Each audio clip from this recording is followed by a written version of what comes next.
মাদককে না বলি, নেশামুক্ত সমাজ গড়ি, এই প্রতিপাদ্য নিয়ে উৎসবমুখর পরিবেশে শুরু হয়েছে সাভার ওয়াইএমসিএ যুব ফুটবল টুর্নামেন্ট 2025 শুক্রবার বিকেলে সাভারের ধরেন্ডা ফুটবল মাঠে অনুষ্ঠিত হয় টুর্নামেন্টের সেমিফাইনাল।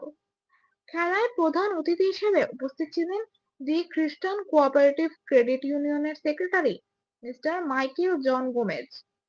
এ সময় আরো উপস্থিত ছিলেন টুর্নামেন্ট বাস্তবায়ন কমিটির আহ্বায়ক mister Tapan Thomas Rozario, dream mission central চার্চের সিনিয়র পাস্টর রেজার কি আয়ং চু সহ আরো অনেকে।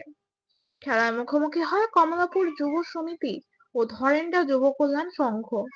এতে কমলাপুর যুব সমিতি 0-6-0-5 গোলের ব্যবধানে জয়লাভ করে।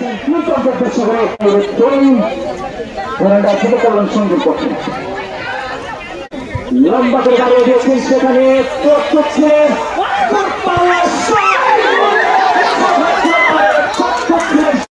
লম্বা করে দাঁড়িয়েছেন, সেখানে মুখ করলেন এখনো পর্যন্ত